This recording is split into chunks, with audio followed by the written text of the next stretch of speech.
The following broadcast is brought to you by the iGolf Sports Network. Golf Talk Live is sponsored by the iGolf Sports Network and Golf Tips Magazine. Here's Andrew to tell you more about our sponsors. iGolf Sports is a live stream broadcast and media production company providing quality programming designed to attract the golfing enthusiast.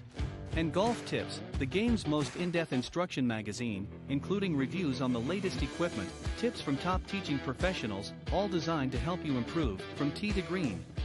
Welcome to Golf Talk Live with your host, Ted Odorico. Join Ted each week as he speaks with some of the best in golf.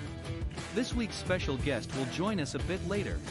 But first up is another great discussion on Coach's Corner.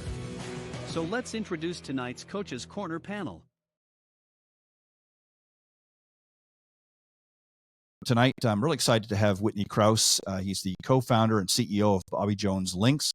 Whitney serves as Bobby Jones Links strategic and data researcher, key relationships manager, and idea generator, primarily working on their company's business, not in operations. He's a Rice University graduate, and he is a PGA and CMAA member who is an entrepreneur at heart.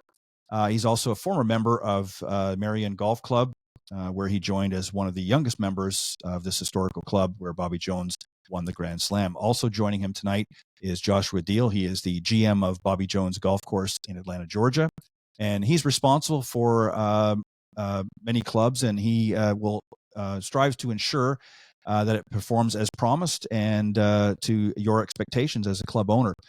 His responsibilities include developing and executing the club's business plan, training its leadership, attending client and board meetings, and obviously making Bobby Jones Links resources, tools, and systems available to the staff, and visiting their club on a regular basis to make sure everything's running smoothly.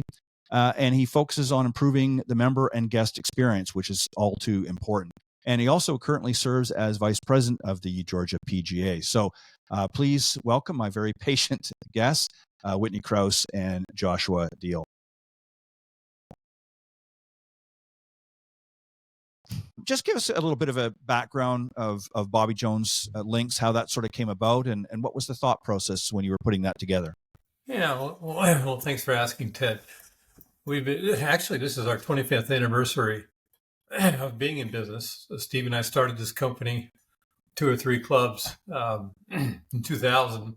Had no idea where we were going, what we were doing.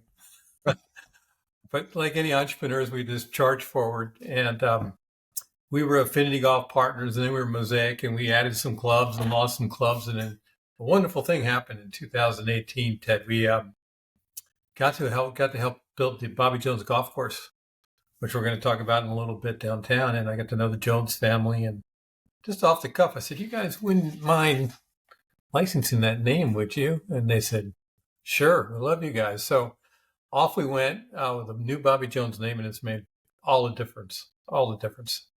So, and we've tripled the size of our company, added some great people.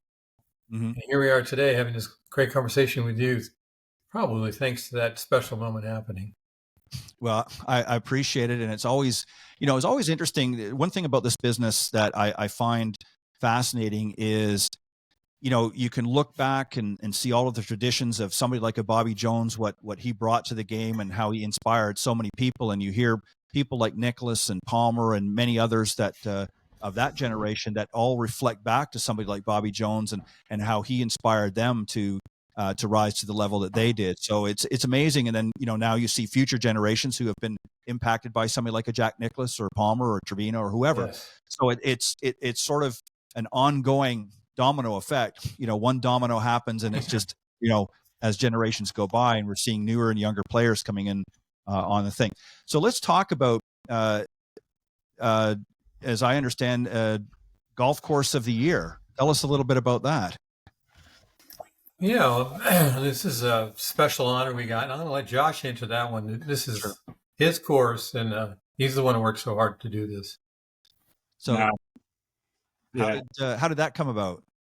Yeah, it's, what an honor. I mean, we're a reversible 9-hole municipal golf course located in the heart of Atlanta, which is unique in and of itself. But to get a national honor like this is something we certainly didn't expect, but I'll always go back to, obviously, Whitney and Steve and the Bobby Jones Links team, the Helgeson family, their vision for building this place, got us to where we are today. But what we try to do day in and day out is make an impact and make a difference in the community, and to be recognized at a national level for some of the things that we've done within the community for public golf, inclusive golf, adaptive golf, junior golf.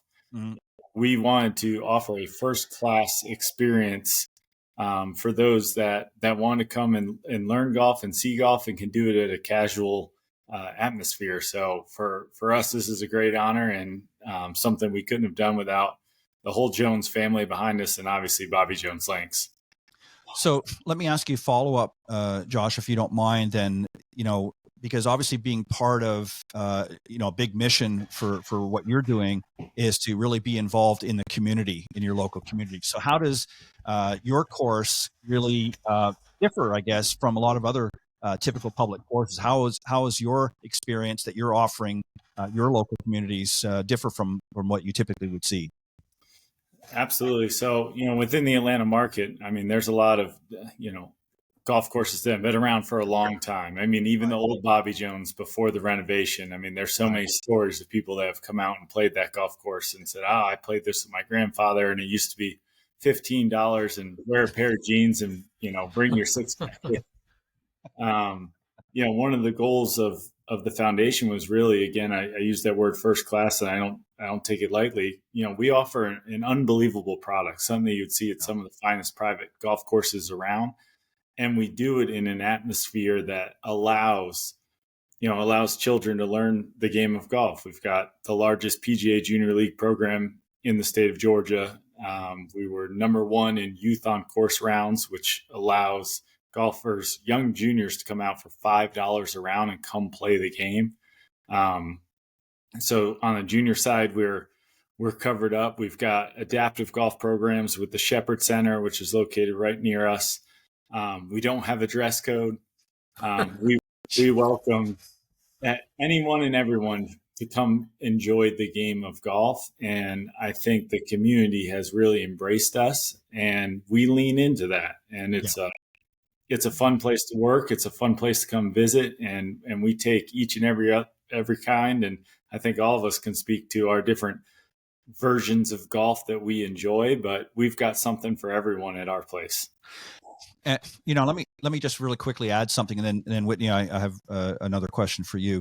That's a great point that Joshua, that you raised about really sort of making everybody feel at home in golf, because I think that one thing that if you can pull something positive out of what we all experienced through the pandemic, was a sort of resurgence, if you will, of golf, of not just traditional golfers and that, but new people that came to the game that had never played before, had no idea, what to expect. And their only really understanding of golf is what they witnessed on TV through the PGA or the LPGA and other tours. So for them to come out now, and maybe they're wearing flip-flops or shorts or, whatever, it's great that you're embracing that, because again, it makes them feel included in something that obviously we want to, we always talk about in this business, growing the game. Well, the only way to grow the game is really to diversify and say, let's allow everybody to play whatever version it is that they have. And obviously there's something for the traditional golfers, and there's something for, somebody else over here. But I think that we have to be able to evolve this game somewhat if we're going to allow everybody a chance to get out and enjoy this, because I think that would be something that, Bobby Jones, if he was looking down right now, would say, wow, I never thought that this would happen. And I'm sure would be very proud of that. Whitney, in 2025, there's a lot of, again, sort of paralleling what we're talking about here.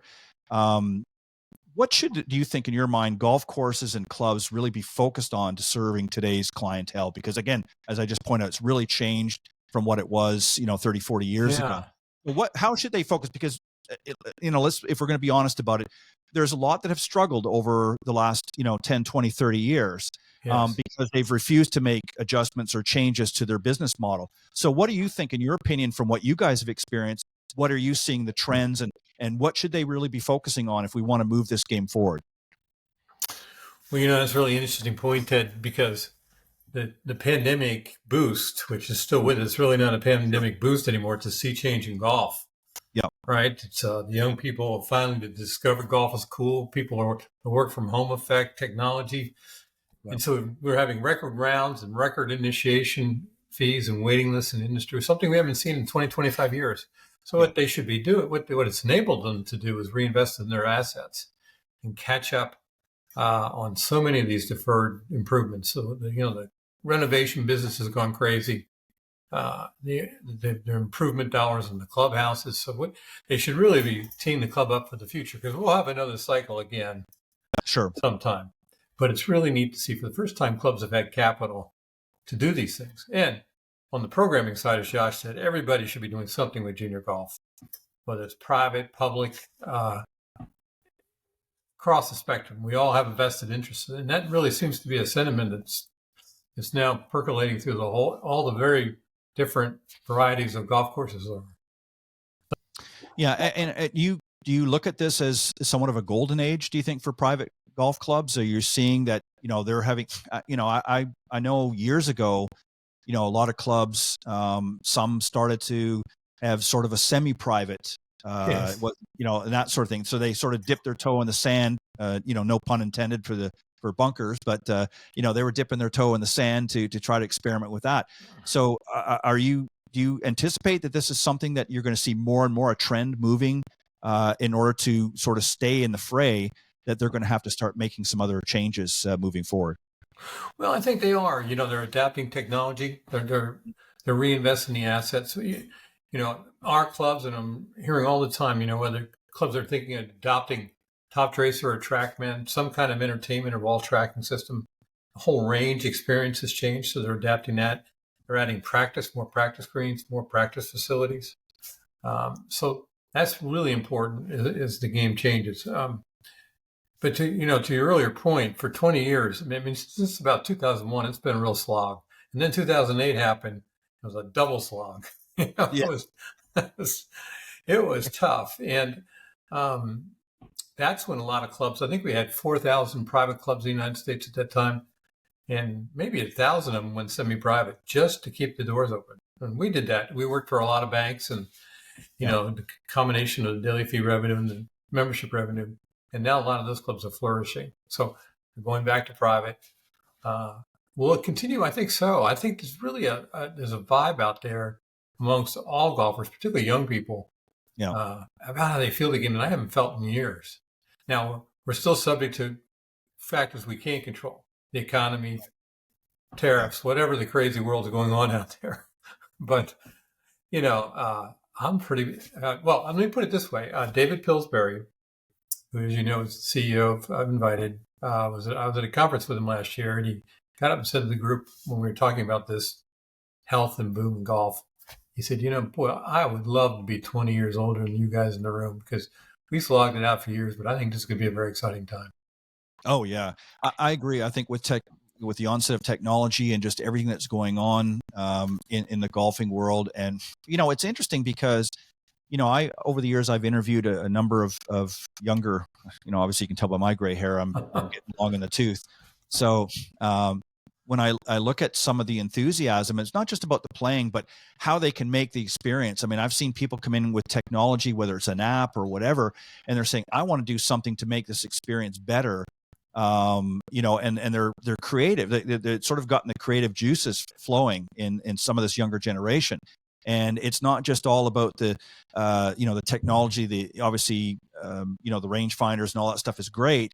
But there's other things that they're bringing to the table in order to make it a better experience. You look at some of the Bluetooth speakers that you see them slapped on the side of a golf cart, and they're cranking out, the tunes and things like, you would have never seen that, even 25 years ago. And now it's like, if I'm going to be out there hitting that golf ball around, I'm going to have a little fun and listen to something, some good tunes. So, yeah, right? well, as long as they're playing rock and roll from the 70s, Ted, that's fine with me. Okay, that's the best music. Let's just put that on the table.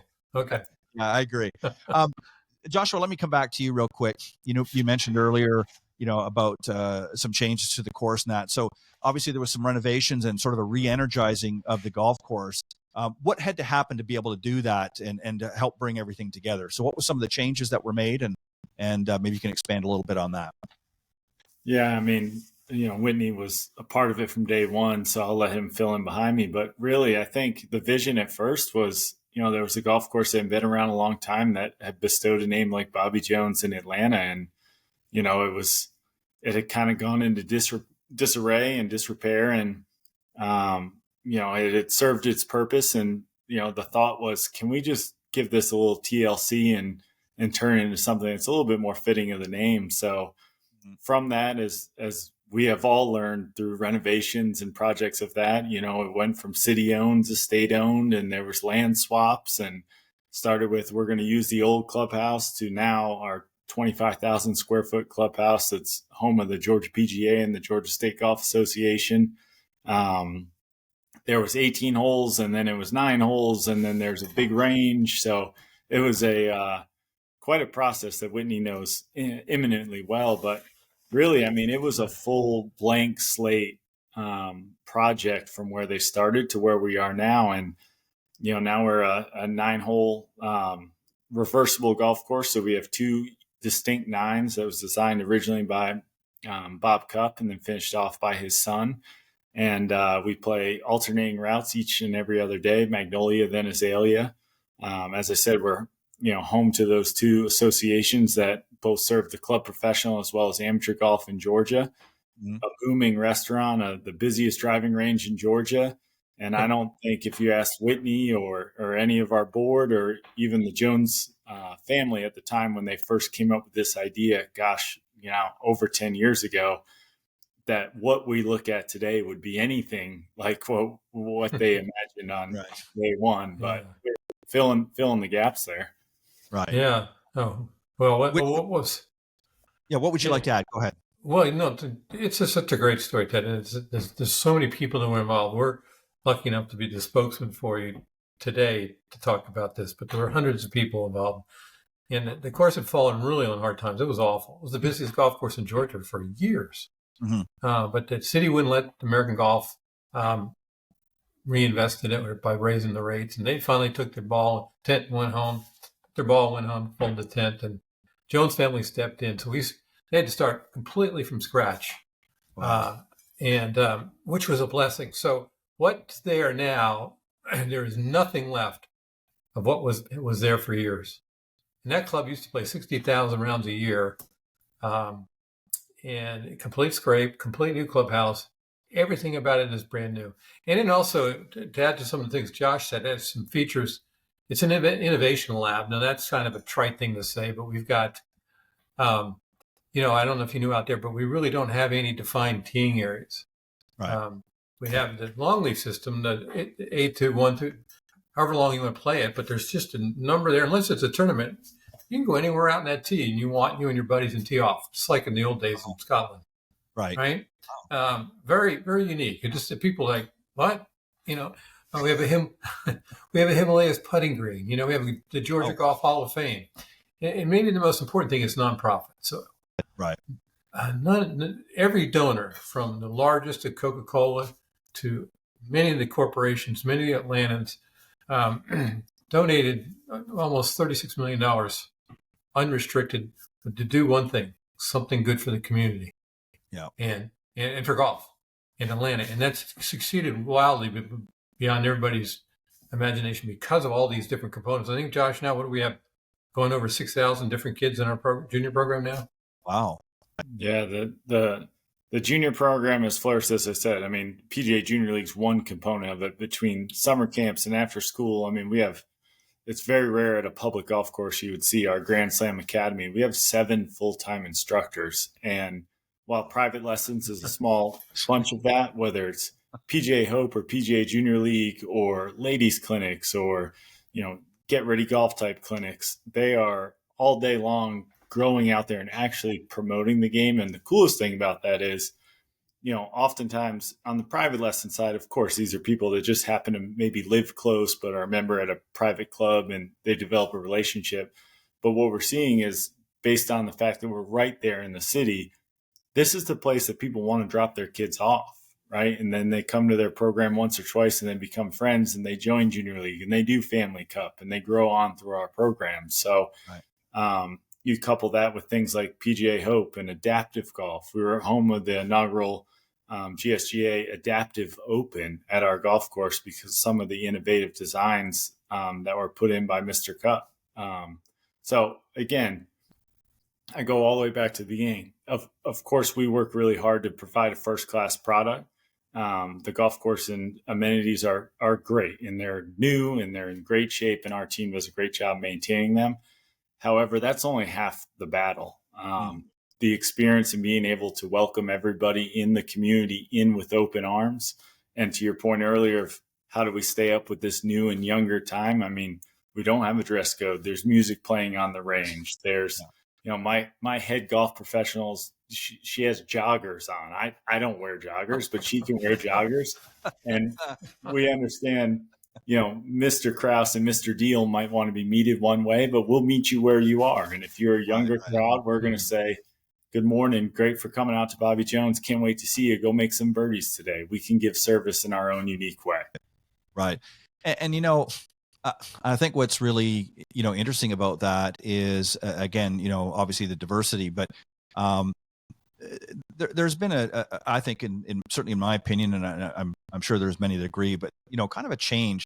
One of the things that I've heard with a lot of students, I deal mainly with corporate golf and that I don't teach juniors. So I'd be overwhelmed if I come out there and there was 6,000 kids out I'd probably have a stroke or something, but no, I love kids, but I just, corporate was my forte for teaching.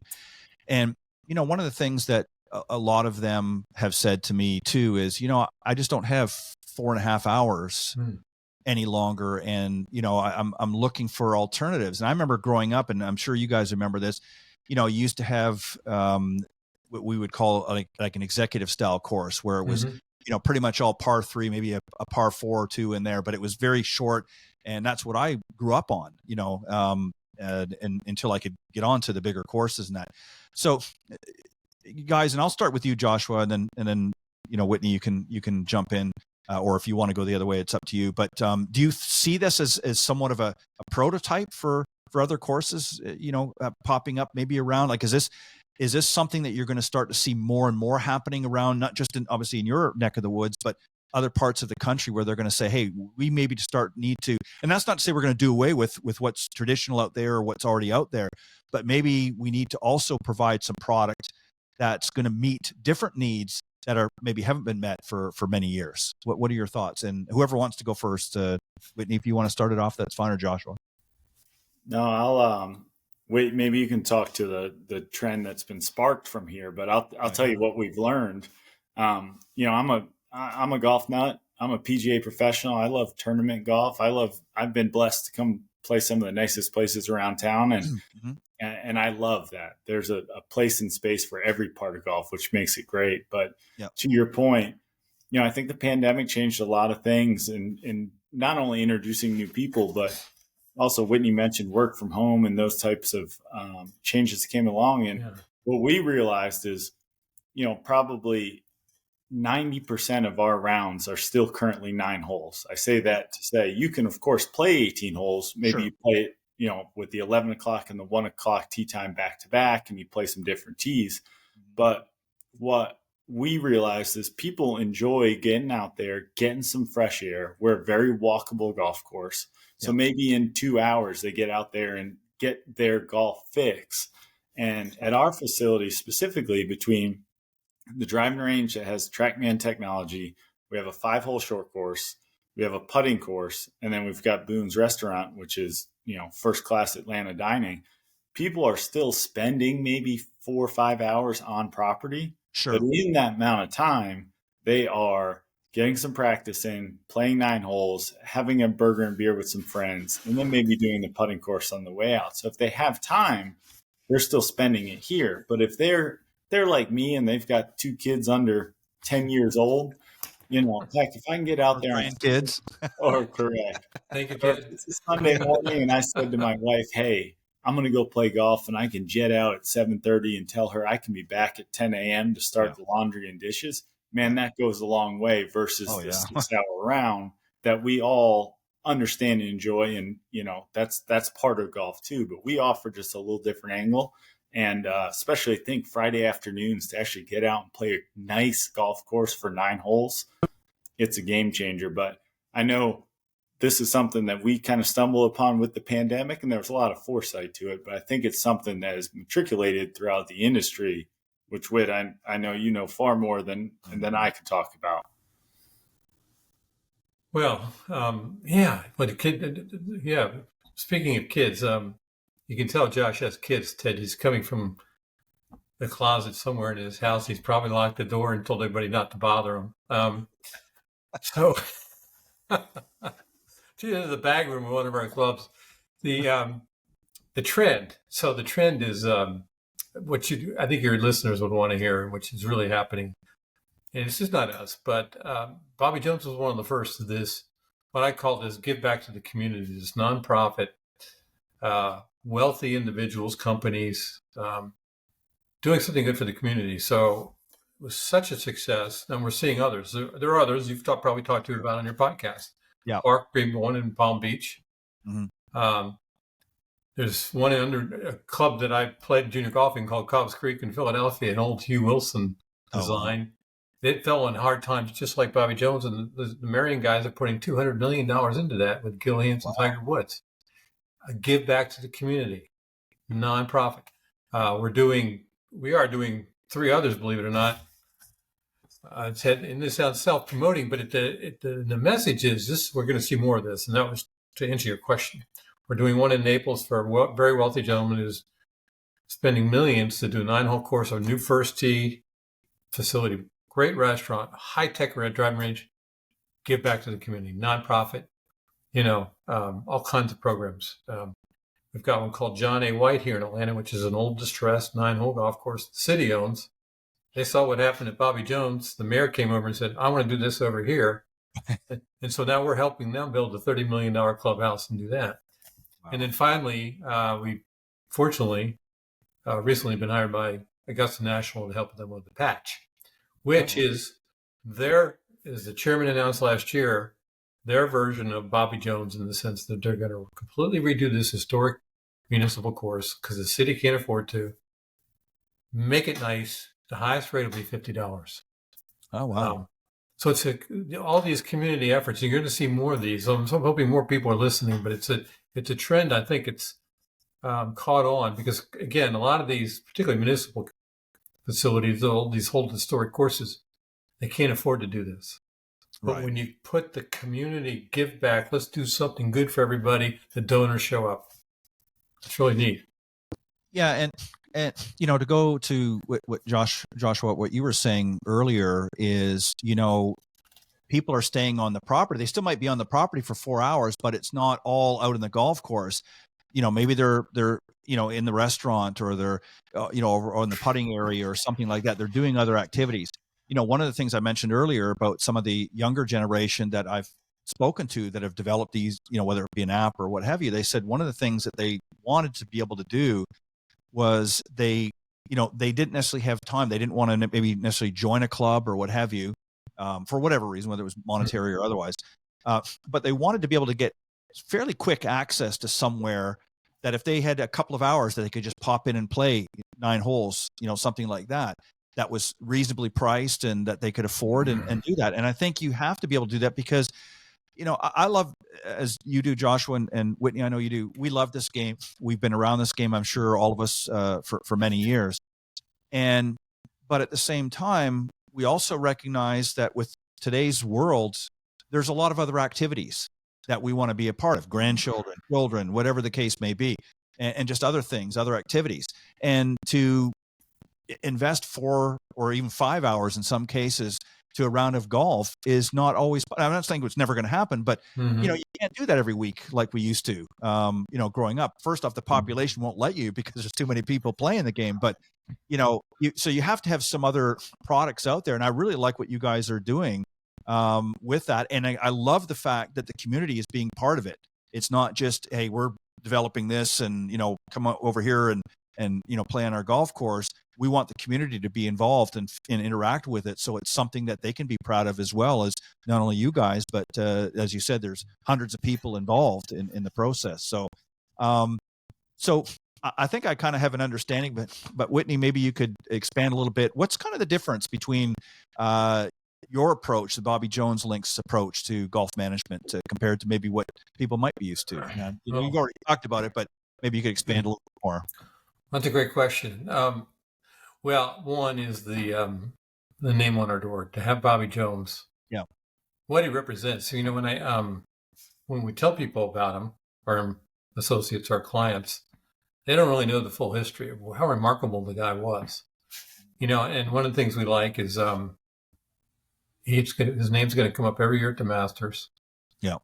And there's a Jones Award every year, so it's a branded and endure, and one of the most interesting people that I could talk about hours for, about all the different things people don't know. So the Jones brand has really helped us. But Steve and I, and Josh has joined us, we've had this family culture. Now, a lot of people talk about that in their companies, but when you start with 2, and now you get to 40, we are bound and determined to keep that family culture.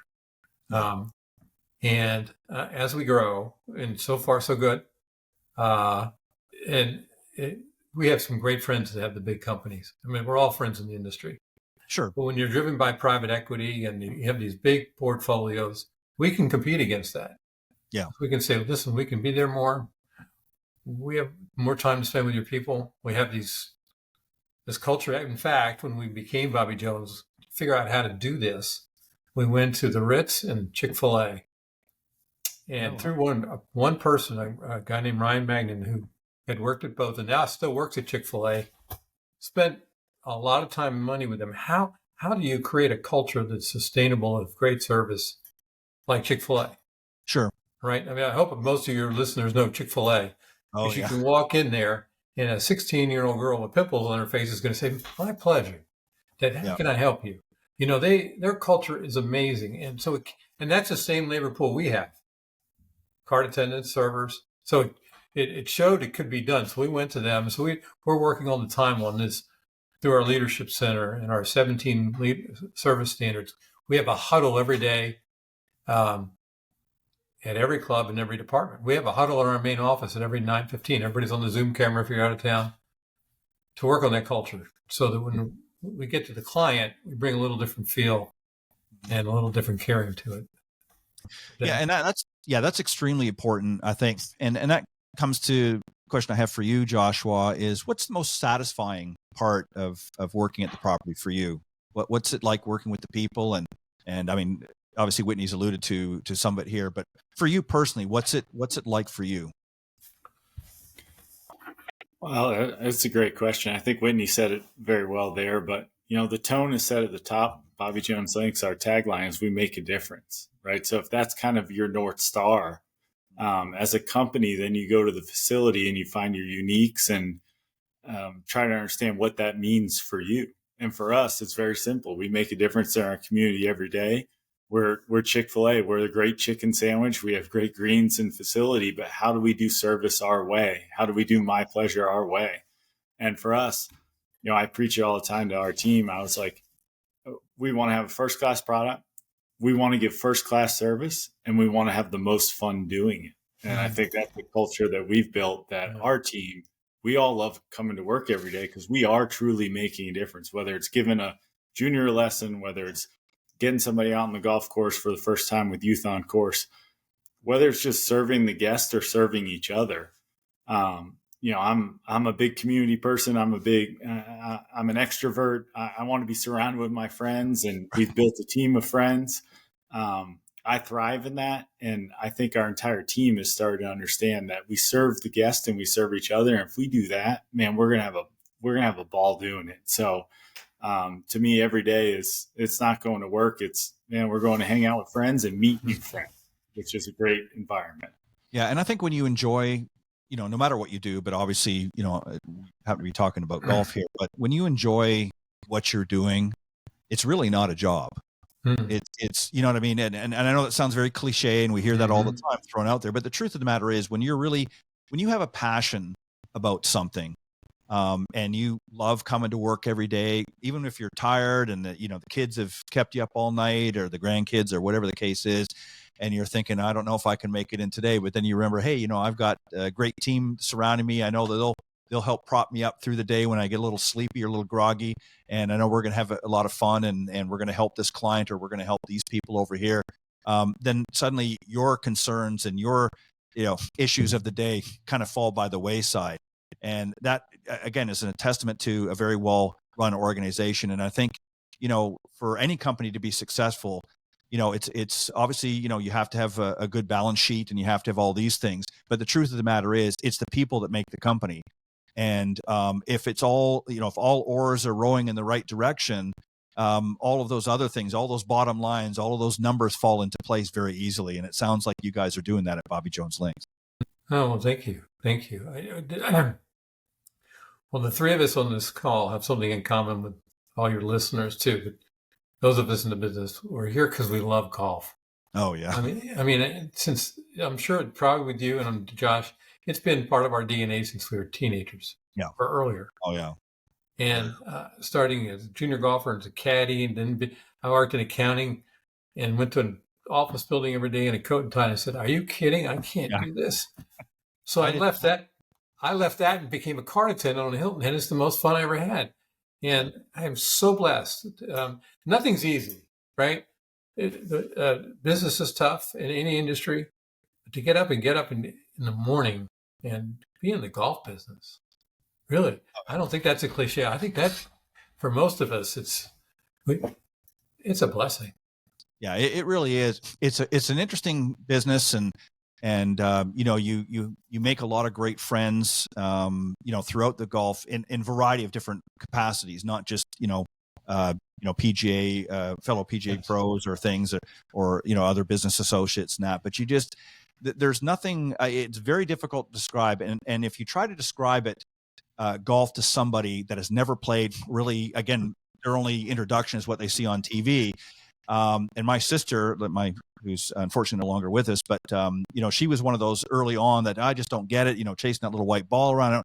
And I finally convinced her to go out and play. And she just said to me one day after she got bitten by the bug, she goes, "Now I get it." So I just said, you just have to go out and have fun. And whatever golf means to you, that's okay.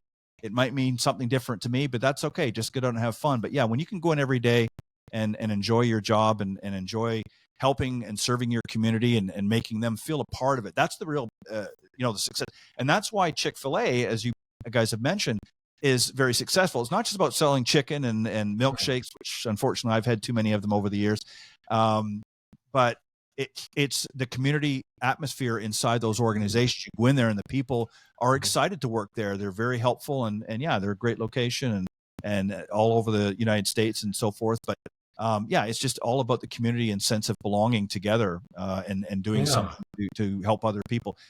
Whitney, I'm going to have you wrap this up a little bit. And where do you see, golf membership, that experience, where do you see that going, down the road, 10, 15 years from now? How do you see that? What changes do you foresee happening based on what you're experiencing now? Well, what will be interesting on the leadership side is finally seeing the millennials and the younger ones age into the group where now they're leading the clubs and they're on boards and the changes they make. The boomers are exiting. Yep. And I think they're going to bring a whole new mindset, which is really exciting, and which is needed, right? It's a certain time to step aside. Yeah. But I am concerned. It's great that the data on the industry and the growth is great. Mm-hmm. I am concerned that we're building too many high-end private clubs. Yeah. If you look at the NGIF data, they're wonderful clubs, the Hoopies and the ones in Florida, but we've got some irrational exuberance going on the high end, and I wish people were doing more like this community-type investments than for the uber wealthy. So I think there's going to be a correction in that. I think there's going to be too many of those. But the other private clubs, there's the 300 or 400 elite private clubs in this country will never have a problem. Of course. If you're Medina or Atlanta Athletic Club or Merion or Olympic, you're going to do fine. And there's a market for it. Yeah, there's a market for everybody. And, you're exactly right. And I've always said this, I would like to see, I grew up, my father, when, he taught me, I was, 6 or 7 years old when we got serious about it. I mean, he took me out to the driving range with him earlier than that, but, we started on, again, what I call like an executive, public course. And, he took me out there and he said, I remember saying to me, he said, we're not going to go to the big boys course until you learn to, some mannerisms out in the golf course, how to respect, others and that sort of thing. And those were some of the best memories growing up that I had. And, obviously I enjoyed playing at the country club too, don't get me wrong, but, Oh yeah. I enjoyed that process. And I think that that's what I would like to see. And that's why I'm really very interested in what you guys are doing, because to me, in a sense, that's really what you're doing, is you're creating something that is for everybody, and not just from a diversity standpoint, but at every level. I mean, from the better players to the beginners can really appreciate what you guys are doing and not have to have a huge commitment of time every single time they come out if they choose not to. It's really up to them, or break the bank, so to speak. Mm-hmm. And I just love the fact that you guys, and that's, I think why you got Golf Course of the Year, because you're doing something that people recognize that, hey, as you said, the change is coming. It's like a tidal wave, and we need to sit back and enjoy it and enjoy the fruits of your labor. But any final thoughts or words, Whitney? Anything you want to say to close off? And thank you. Well, thanks for having us. No, I'm very bullish about our future as a game. On a personal level, I've had to move up to the white tees, Ted. Yeah. At 67, and I'm seeing a therapist about it. Joshua's hitting it 60 yards past me, but no, it's still fun. It's still camaraderie. So thank you. Yeah, you're quite welcome. And Joshua, any final thoughts? And also maybe what you could do is let the folks know if they want to learn and get more information, if there's a website that we can direct it to. But just any final thoughts that you want to add to it, and then you can give that information for the audience that they can go and check things out. Yeah, absolutely. I'll echo what y'all said about just the love of the game. I mean, I tell people all the time, I'm a political science major from the University of Connecticut. I thought I was going to be a high school history teacher, and here I am, the general manager and working as an ops guy for Bobby Jones Links at the National Course of the Year. So this is surreal, and I've got the best office view. I'd put it up against anybody. So there's a career in golf for anybody, and there's a space in place for golf, your version, that you can find. And I'm just happy there's places like Bobby Jones Golf Course that are out there to let people, again, meet us where you are. So for more on our story or our foundation and what we're doing in the industry to kind of continue pushing that ball forward, BobbyJonesGC.com is our website. And then obviously BobbyJonesLinks.com tells a little bit of some of the stories that we're doing around the country. But thank you so much, Ted, for the time. This has been thank you, and again, my apologies for you waiting in the backstage, as it were. Again, I'll have to make sure I emphasize the time, and it's certainly I'm not blaming you, but I keep forgetting. I'm in Florida, and people think, Eastern time, and I'm actually, believe it or not, on Central time. I'm in Panama City Beach, Florida, and the cutting line is Tallahassee. So people always say, "Oh, you're in Eastern time," and I say, "No, I'm on Central time." Well, you're in Florida, and they don't get that. And that little, panhandle, as they call it, is Central time. And I think they should just get rid of it and just make it all the same. But that's here. So I'm on Chicago time technically, but so yeah, a lot of people get confused with that. So again, my apologies, but I'm glad that we were able to. I'm glad you guys stuck around and were able to wait it out. And I think we had a great conversation.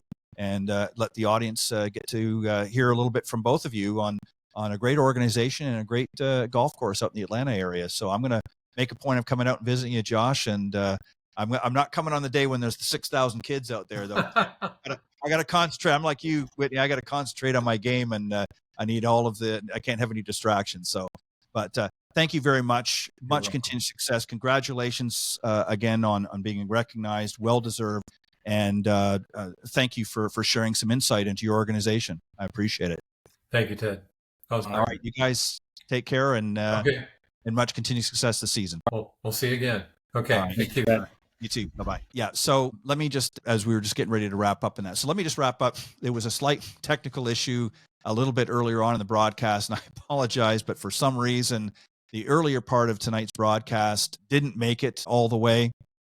Somehow the recording didn't take place. So Coach's Corner tonight and part of the travel segment were cut off, but this final featured guest tonight from Bobby Jones Links and the Bobby Jones Golf Course out in Atlanta is in its entirety. So we'll be able to see that in its entirety, and I will post that up on social media in a little bit. But I want to thank tonight's special guests. I want to thank all of them, actually, and I'll apologize at a later point to the other gang for not being able to get on tonight's broadcast officially. But I want to specifically thank Whitney Crouse from Bobby Jones Links and Joshua Deal from the Bobby Jones Golf Course out in Atlanta, Georgia. Thank you guys for doing all of you do, and just really appreciate it very much. And we will see you next time. So as I mentioned earlier, or started to say earlier in the broadcast, unfortunately,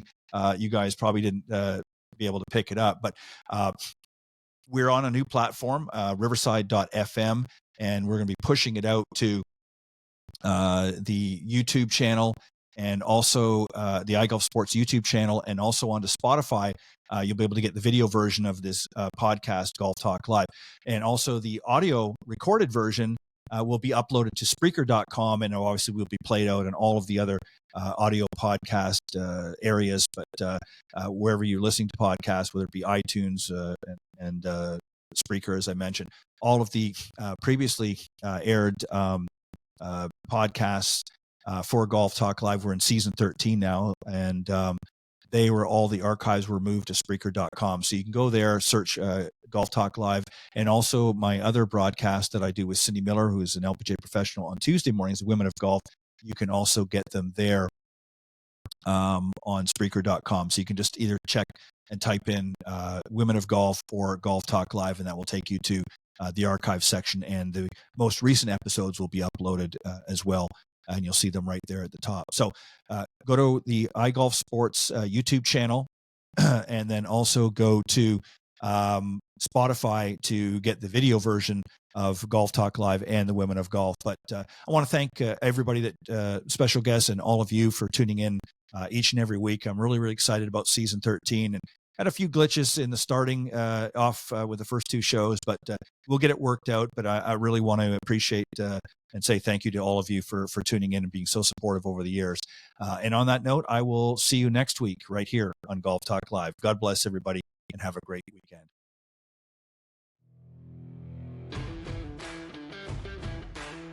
Thanks for joining us. We hope you enjoyed this week's broadcast of Golf Talk Live.